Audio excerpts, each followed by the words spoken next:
नमस्ते, मैं हूँ रेखा पांचाल। आज हम हैं श्रमदान के नए स्टोर में इंदौर में। तो यहाँ पर आपको मिलेंगे 100% हस्त निर्मित वस्त्र। यहाँ की टैगलाइन है, कुछ अच्छा खरीदे कुछ अच्छे के लिए। तो आज हमारे साथ अभिषेक जी हैं। नमस्ते अभिषेक जी। तो ये हमें बताएंगे श्रमदान के बारे में कि ये पहल कैसे शुरू हुई। तो प्लीज़ हमें श्रमदान के बारे में बताएं। श्रमदान एक्चुअली जो आपने बताया है 100% हस्तनिर्मित वस्त्र। तो ये सभी वस्त्र छोटे छोटे गांव में बनाए जा रहे हैं, जेलों में बनाए जा रहे हैं और प्राकृतिक मटेरियल जो कि कॉटन या कपास होती है उसी से बनाया जा रहा है। तो यहाँ 100% कॉटन और हाथ से बने हुए कपड़े हम लोग बनाते हैं और सेल करते हैं। बहुत अच्छी पहल है ये। तो जानना चाहती हूँ कि इसकी शुरुआत कैसे हुई, इसके इतिहास के बारे में बताएं। इतिहास जो कपड़े का इतिहास है वो काफ़ी पुराना है। इवन भारत को सोने की चिड़िया कहा जाता था। तो उसमें सबने पढ़ा है कि जितने किलो अपन कपड़ा एक्सपोर्ट करते थे उतना किलो सोना अपन को मिलता था। मतलब ये स्वर्णिम इतिहास भारत का और कपड़ों का रहा है। और आज भी भारत बांग्लादेश से काफ़ी कपड़ा अभी भी एक्सपोर्ट होता है पूरे वर्ल्ड वाइड। लेकिन इतना बड़ा उद्योग होने के बाद भी रोजगार बहुत सीमित हो गया। तो उसके लिए एक पहल है कि हाथ से अगर कपड़े वापस बनेंगे तो ज़्यादा से ज़्यादा लोगों को रोजगार मिल पाएगा और भारत की आर्थिक स्थिति मजबूत हो पाएगी। और जो लोग गांव में रह रहे हैं, जो लोग जेलों में हैं, उनकी स्थिति बेहतर हो पाएगी, मजबूत हो पाएगी। तो ये कहाँ से शुरुआत हुई, किसने इसकी शुरुआत की? तो श्रमदान का प्रकल्प संत स्वामी आचार्य विद्यासागर महाराज जी ने चालू करवाया सन 2015 में। एक छोटा सा गांव है बीनावाला सागर जिले में। तो वहाँ उन्होंने कुछ ब्रह्मचारी भाई जिन्होंने अपना घर का त्याग कर दिया है, जॉब वगैरह का छोड़ के, और सन्यासी जीवन बिता रहे थे। तो उनको उन्होंने हाथ से कपड़े कैसे बनाए जाते हैं वो सीखने के लिए भेजा और इंदौर ही भेजा। सबसे अच्छी बात तो है। और इंदौर में उन लोगों ने गवर्नमेंट ट्रेनिंग सेंटर में ट्रेनिंग ली और फिर उसी छोटे से गांव बीनावाला से स्टार्ट किया कपड़ा बनाना। बहुत अच्छी शुरुआत हुई। तो जानना चाहती हूँ कि जैसे आज आप इंदौर में अगर देखेंगे तो बहुत सारी दुकानें हैं कपड़ों की। तो श्रमदान ही क्यों? अगर कोई खरीदे कपड़े तो श्रमदान ही क्यों?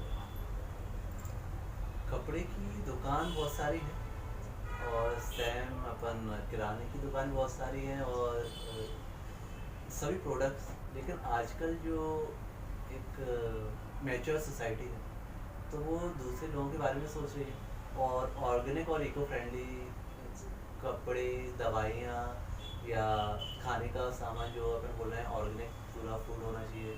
दवाइयों में या जो अपन डेली यूज़ में जो भी चीज़ें चीज़ यूज़ आती है करें उनको सब ऑर्गेनिक, केमिकल फ्री हो, मतलब वो सेहत के लिए अच्छा होता है। नेचुरल। सेम कपड़ों में भी है कि कपड़े इको फ्रेंडली भी होते हैं और ग्रेविटी फ्री होते हैं, स्वास्थ्य के लिए अच्छे होते हैं और काफ़ी लोगों को रोजगार भी प्रोवाइड करते हैं।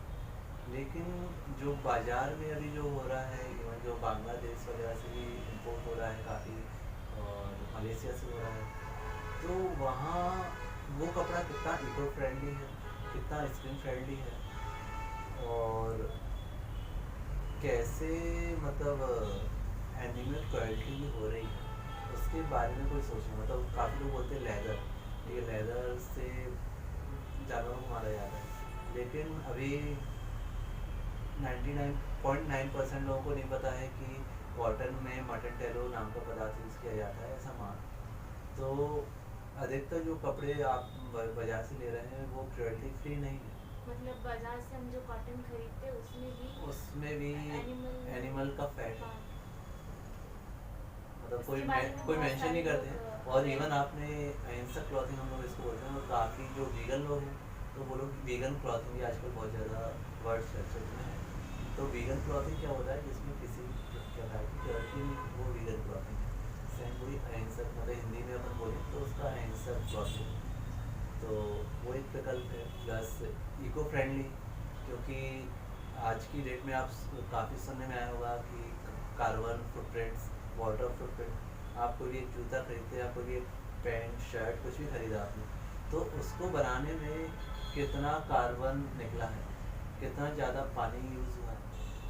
तो उसको अगर अपन को मिनिमम करना है, तो हैंडलूम और खादी ही एक ऐसा विकल्प है कि जिससे वाटर और कार्बन फुटप्रिंट्स कम से कम हो सकते हैं।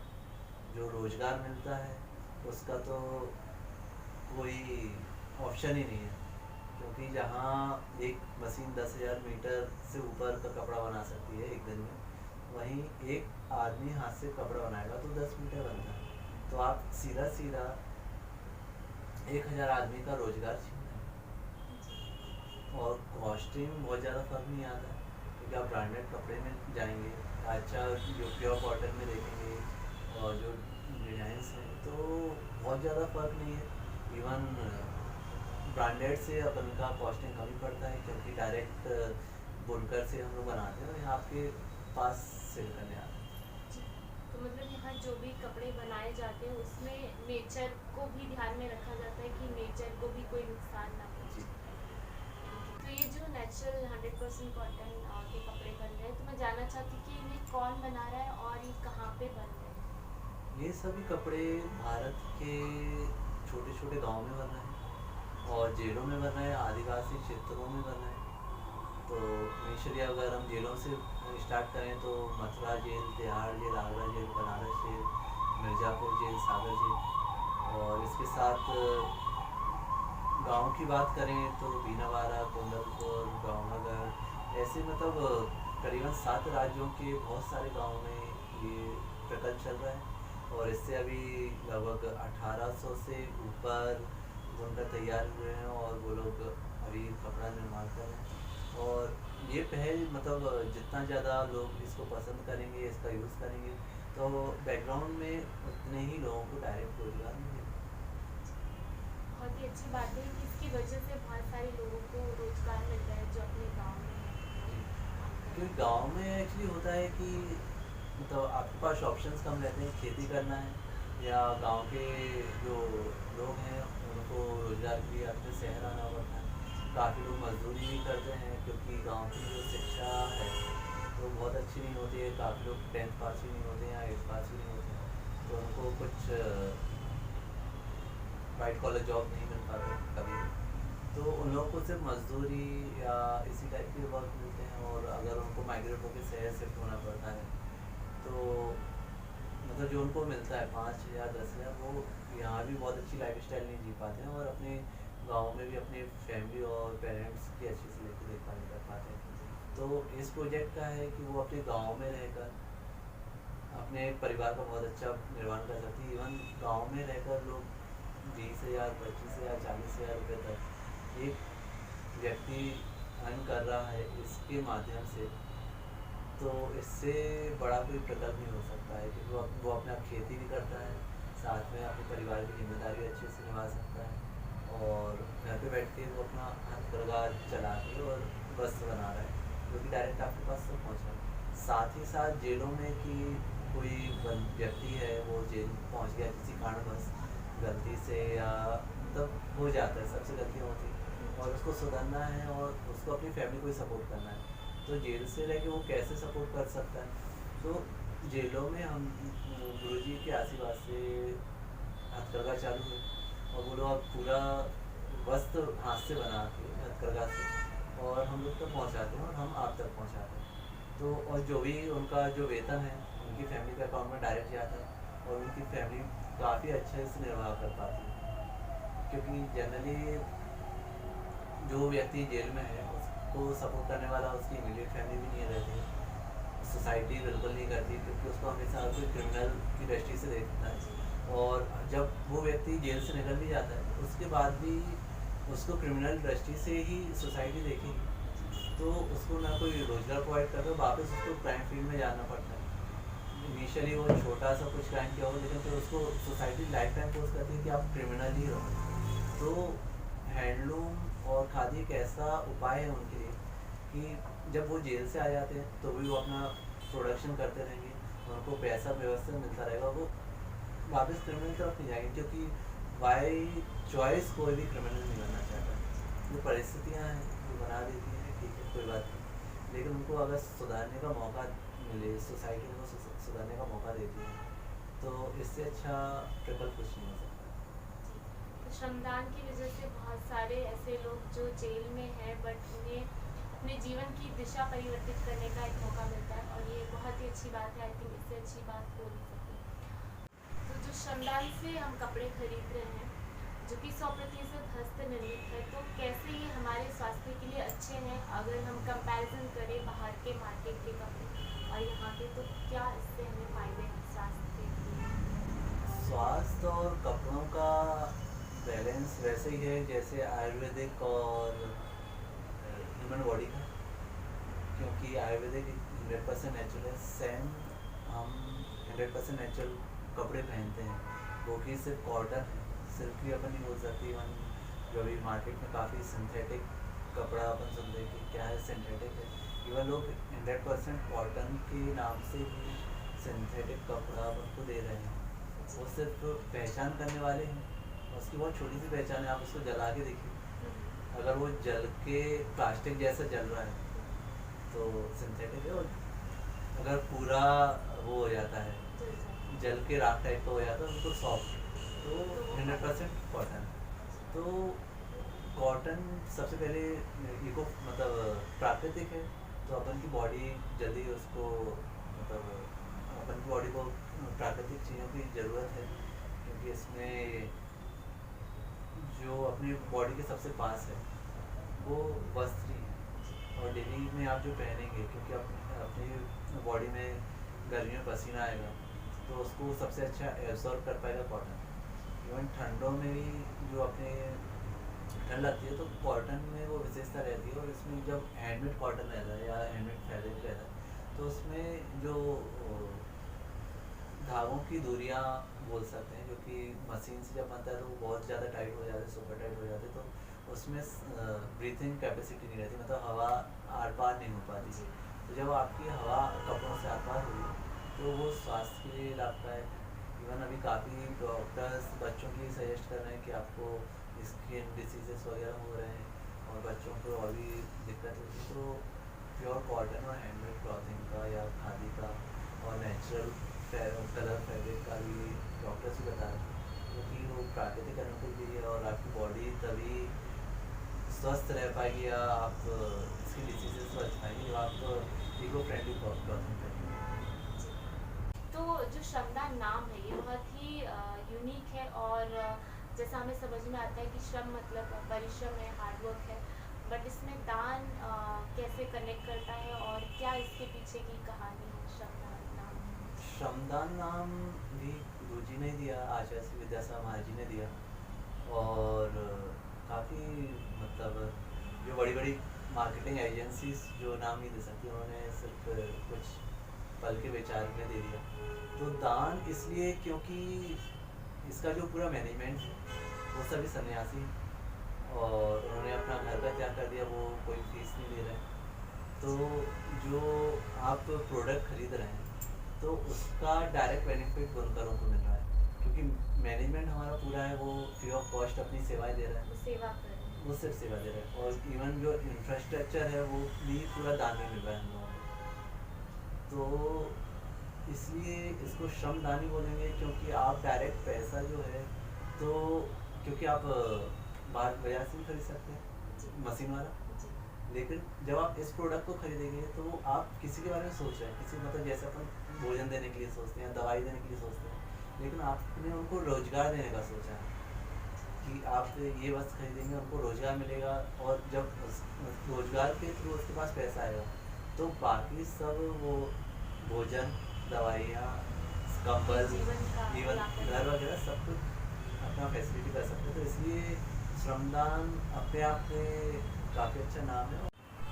तो आप हमारे दर्शकों को बताइए कि श्रमदान के थ्रू हम कैसे हमारे एंशियंट कला को संरक्षित कर रहे हैं इस मॉडर्न कल्चर में जहाँ पर सारी चीज़ें भी मॉडर्न हो गई। जैसा हम जानते हैं कि भारत में विभिन्न राज्य हैं, विभिन्न राज्यों की अलग अलग कलाएँ हैं, तो हम साउथ में जाएँ, ईस्ट में, वेस्ट में, कश्मीर से लेकर कन्याकुमारी तक हर जगह मतलब जब तक मशीनरी नहीं आई थी तो हर जगह कपड़ा बनता था, इवन घर घर में बनता था।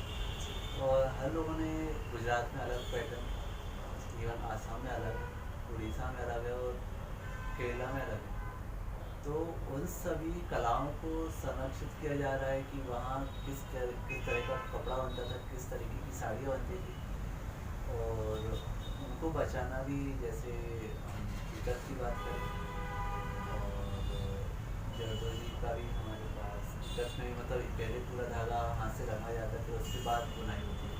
तो अपने आप में वो इतना मेहनत का और इतना क्रिएटिव काम है कि लोग नहीं कर पाते हैं। और जो अब मॉडर्न मशीन्स आ गई हैं, पूरा डिजिटल प्रिंट का ज़माना आ गया है, तो उस कला की वैल्यू नहीं रही, और लोग डायरेक्ट उसी को कॉपी करके नया चीज़ क्रिएट कर रही थी। इवन जो अपन एम्ब्रॉयडरी, मतलब अधिकतर आज भी भारत की महिलाओं ने एम्ब्रॉयडरी कर रखी है, और अभी वो एम्ब्रॉयडरी मशीन्स के द्वारा हो जाती है।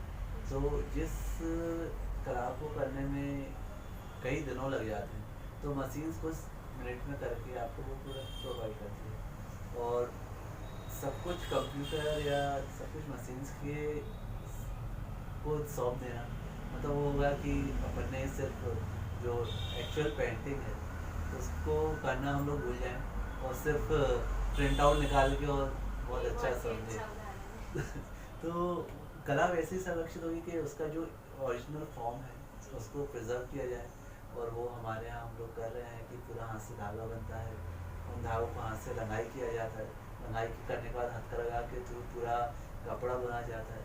फिर उस कपड़े के बुनने के दौरान भी कई कलाएं, जैसे जरदोजी है, फिर जैकार्ड है, और बूटी है, फिर डॉबी है, इस टाइप की अलग अलग कलाएँ रहती हैं। फिर बहुत सारी चीज़ें हैं कि जो कपड़ा बनने के बाद होती है, जैसे जरदोजी हुआ और सागर नीली प्रिंट वगैरह हुआ, तो पूरा हाथ से एक ब्लॉक प्रिंट से उस पर डिजाइन दी जाती है।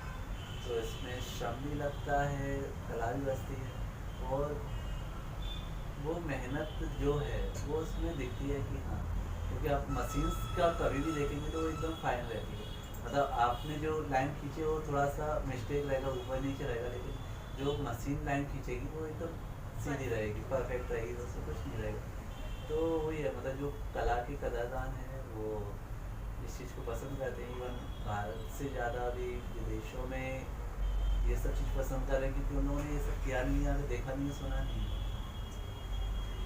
तो कला का प्रिजर्वेशन, और वो हमको करना ही चाहिए, क्योंकि हम आगे वाली पीढ़ी को कैसे बताएंगे कि हमारा भारत क्या था, भारत सोने की चिड़िया क्यों था। क्योंकि अभी जो मशीनरी और मॉडर्नाइजेशन अभी जो चल रहा है, पिछले 50 साल में बहुत ज़्यादा हुआ है, अगले 50 साल में लगभग कलाओं को ख़त्म कर सकता है। जो छोटे गांव के थ्रू अभी तक जो प्रिजर्व हैं, क्योंकि गांव वालों ने अभी तक वो मशीन्स नहीं अपनाई थी, और अभी तक वो काम चल रहा है, या वापस उनको संरक्षित किया जा रहा है, वापस लाया जा रहा है, तो कैसे काम चल रहा है। तो इसको हम सभी का कर्तव्य है ये, जब तक ये कलाएँ संरक्षित रहेंगी तो हम अपने विदेशों में आगे की वाली पीढ़ियों को ये सब कलाएँ दे सकते हैं। क्योंकि फिर वही है कि जब तक कोई पेंटिंग बनाता था तो पहले कंप्यूटर हमारे बहुत कीमत थी।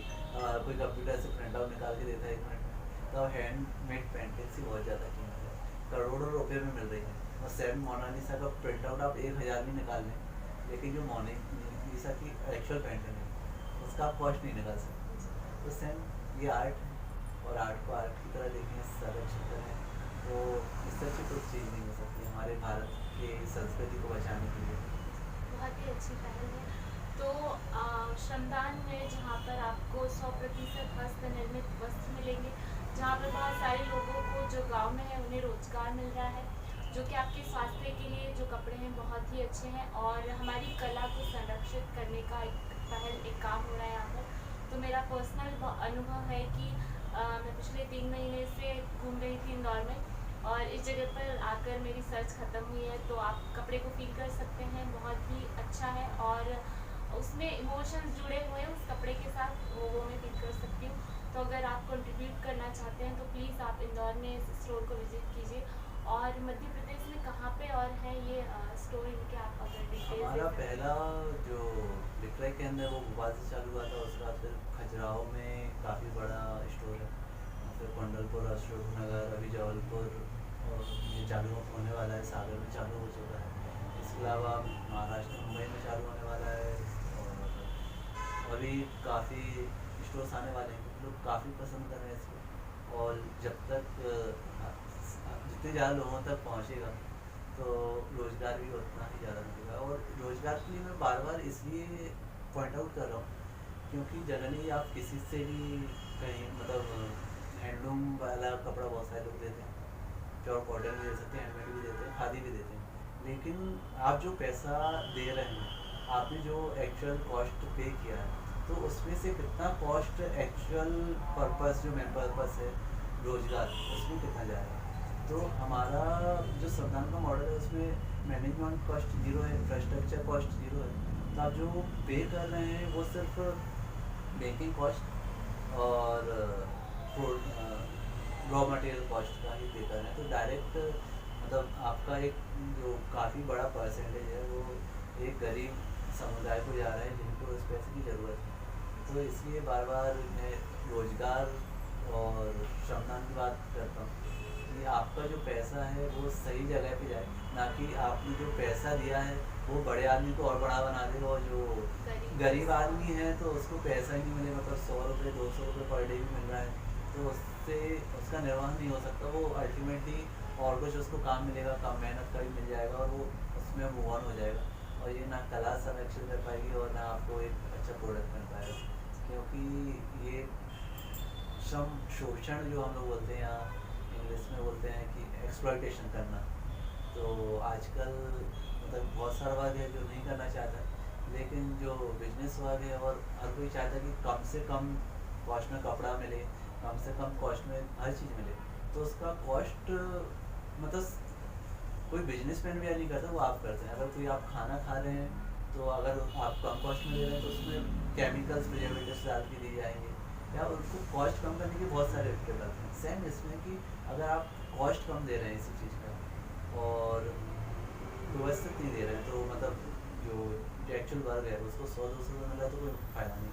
मतलब हमारा जो इनिशियली जब कोई लड़का ट्रेनिंग के लिए आता है तो उसको 300 रुपये पर डे मिलता है, उसके साथ रहना खाना फ्री मिलता है। तो 9,000 रुपये फर्स्ट डे जब उसको कुछ नहीं आता है तब वो 9,000 रुपये का आदमी रहता है, और जब वो कार्य करने लगता है तो 20 से 40 हज़ार रुपये वो अपने घर में छोटे से गांव में बैठ के, जेलों में बैठ के अपने परिवार को दे रहे हैं। तो इससे अच्छा मतलब आप जो ले रहे हैं वो डायरेक्ट उन तक पहुंच रहा है, तो इससे अच्छा कोई विकल्प हो नहीं सकता है। बहुत अच्छी बात है। तो मेरे हिसाब से श्रमदान एक वो जगह है जो नेचर के अकॉर्डिंग चलता है, जो वे ऑफ नेचर के अकॉर्डिंग है, और अगर आप कंट्रीब्यूट करना चाहते हैं तो प्लीज़ आप विजिट कीजिए shramdaan.in। और thank you so much Abhishek ji for